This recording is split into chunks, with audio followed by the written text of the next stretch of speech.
the whole thing and open up a drain plug in the middle of the floor, and it's all just gonna, wash down the drain. Maybe in college that would be good, but I don't know if the average family, I can think of some days when that would have been useful in our dorm room. But Every once in a while, especially after my Uncle John came to visit that one time. That was kind of crazy.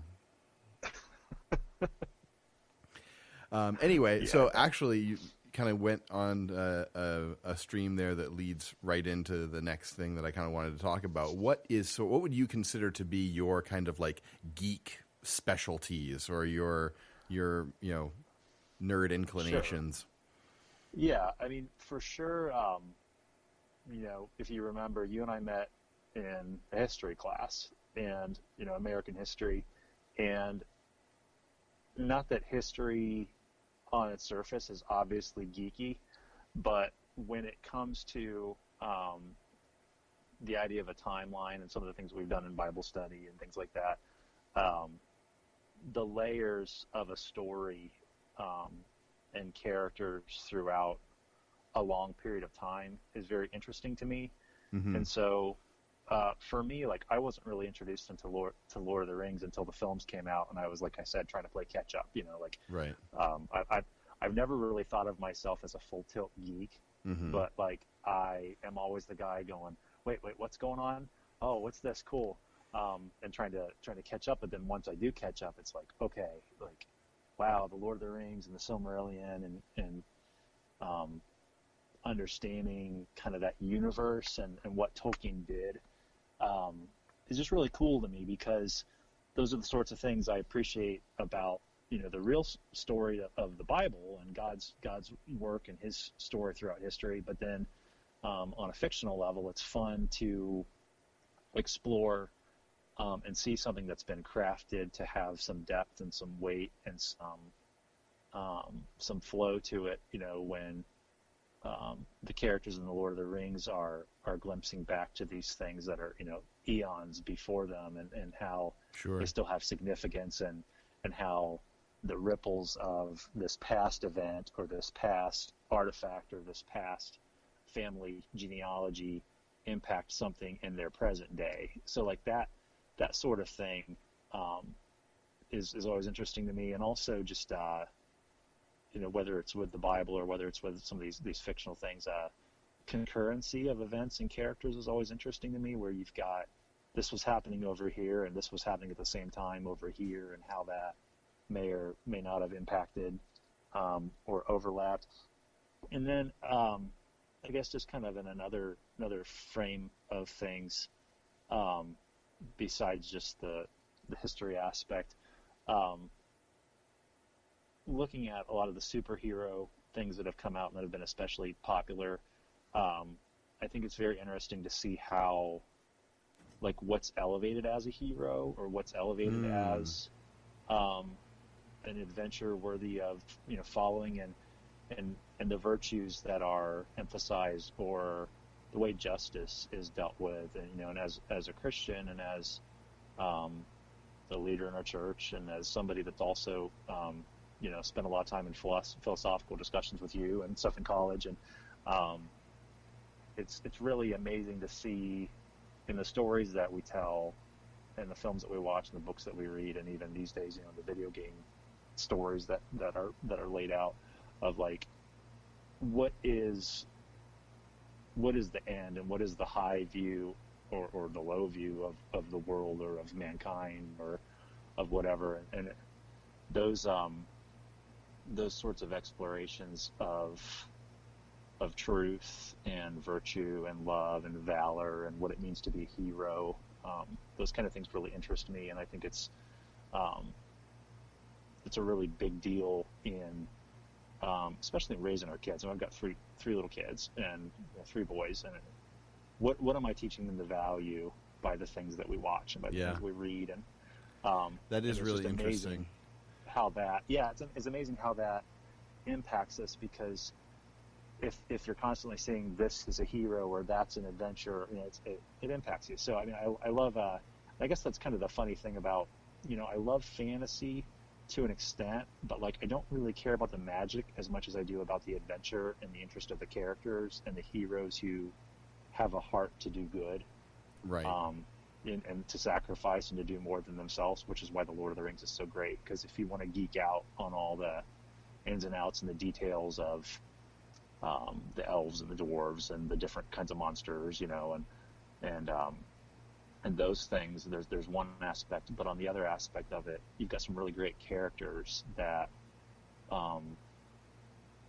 create some really thought-provoking scenarios and plot situations where you're saying, wow, like how would you handle this situation, or what would you do when faced with this kind of a moral test or challenge. So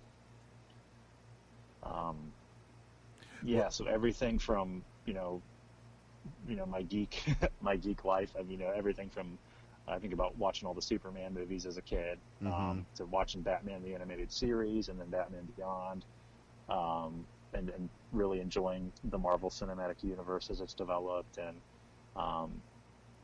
especially like the Flash right now. Yeah. Looking forward to that starting up, I think, this week or next week. I can't remember. Like that series has kept my attention.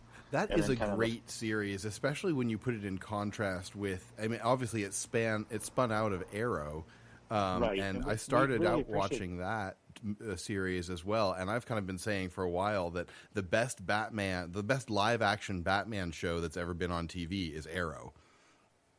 Oh yeah, I mean Arrow really is just another angle on the Batman idea, even though it's a different character, obviously, for sure. Yeah.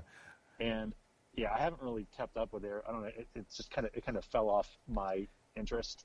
It fell off my interest a little bit too, because, and something that I think that you sort of started to get to that I totally agree with, is that we love to see these heroes that sort of like, that are uplifting, right? Yeah. That can teach us something about justice, or about what it means to be a hero in my own life to some, smaller extent. I'm not going to save the world, probably, but I am going to, save the day for my family at some point, maybe by making a choice that is difficult for me, in which I have to, make some kind of a sacrifice. Mm-hmm. But as I was watching Arrow, it just got to be such a bummer because he was so dour and angsty all the time. And then along comes the Flash, and that's a far, far more fun show to watch because it has a lot more positivity to it. I've only seen a little bit of Supergirl, but I feel like that's a similar kind of show to that as well. It is, yeah, and that. I mean, a lot of it kind of depends on what you're looking for in your entertainment. Is it? And I think a lot of what we look for in entertainment is in our geekery. It's kind of a reflection of our psyche and of our perspective of the world. And I think if you have an optimistic outlook, you're looking for those kind of more upbeat characters and scenarios and stories. And I think maybe, otherwise, because people debate about DC or Marvel, or can you enjoy both? And some people are snobs one way or the other. And so what's interesting to me, and this is not really a new comment, I know many people have made this before, but what's really fascinating to me about the way that Marvel and DC have approached their movies is the way that they have sort of juxtaposed themselves, or sort of inverted their traditional roles that they've had in the comic publishing sort of arena, because DC was always about like the really colorful, larger than life kind of mythical characters, where they weren't necessarily very nuanced or necessarily very relatable to the everyday person, but they were very like big and sort of, again, and a lot of people have said that like comic books are our modern day mythology. Oh, sure. And DC Comics really leaned into that these were like very, very powerful heroes that sort of towered above the everyday person. And on the other side of that, Marvel Comics tended to take a much more everyman approach to their characters. You know, like Peter Parker is just like the dweeby high school kid. You know, Matt Murdock is a blind lawyer, and like a lot of the stories about him focused on his non-costumed like life, and that's where a lot of those Marvel comics tended to live, and where a lot of their drama came from was not like the big over the top superheroic stuff, but the everyday, down in the trenches, so to speak, kind of nitty gritty of life was where a lot of those Marvel comic things were, and they were a lot more grounded and realistic. And so, since I should know this. Do you remember which came first? Did Batman Begins come out first, or did Iron Man come out first? Do you remember? Oh, that's a good question. I want to say Batman.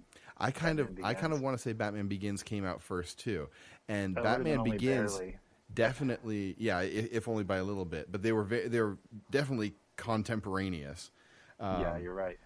So Batman Begins kind of set this pattern for like the dark and gritty atmosphere that all of the DC movies since then have followed in, and whereas with the Marvel movies, Marvel Studios has totally embraced the inherent goofiness of all of this stuff, and has made excellent movies by saying, hey, you know what? This is crazy, and we're just going to go with it. And it doesn't have to be gritty and realistic. This is a movie based on a comic book. And it's Guardians of the Galaxy, right? And that's what you're getting at. Definitely there's, we're going to have a movie where there's a talking raccoon, and that's just fine. Like, nobody has a problem with this. And it works, and it's funny, and it's, it doesn't, I guess where, like I said, back to the idea of, reflection of yourself is, it doesn't take itself too seriously. It doesn't have this ego that it's trying to protect. Yeah. And that, that's where I gravitate, I guess, more to Marvel in a lot of things, because it's like, okay, I just want to enjoy this and have fun with it. And when it's portraying that same kind of thing of like, we're just going to have fun with this. And yet, I mean, you still have to have a workable, it still have to be characters that are developing and growing. And I guess that's one of the cool things about the Marvel Cinematic Universe is that you've got characters that you're watching kind of develop.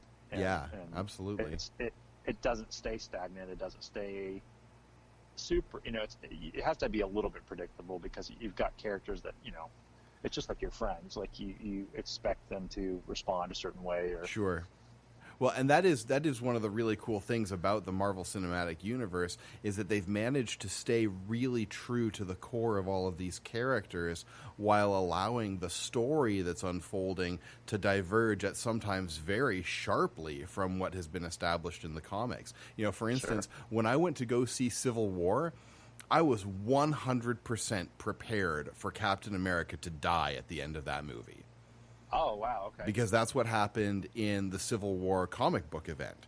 They came down to the great big, superhero throwdown in the middle of New York at the climax of the event, and he looked around and he's like, there are issues at stake here, but like none of the issues that are at stake are more important than all of the innocent lives that are being endangered. Like, I need to surrender, and we need to like have this conversation a different way other than like superheroes blowing buildings apart. And so as he's going into like a courthouse to be arraigned, he's assassinated. Oh my goodness. And that's a whole other like part of Captain America's story that like plays into other stuff that was going on in the comics at that time. But I was 100% prepared for Chris Evans' character to die at the end of Civil War, because I knew that he had only signed on for a certain number of pictures, and I knew that the Bucky Barnes character, that Sebastian Stan, was signed for 9 movies. And so, there's the storyline where he picks up the shield, or exactly, he does something with. I'm a little bit familiar with that. You like I said, you know a lot of the details of things better than I do, and I'm always the guy trying to catch up and go, oh, wait, really? Wow. Yeah. which is a fun place to be, because it's like I can't follow all of it, but Yeah. I. Well, and they signaled that willingness to depart from the source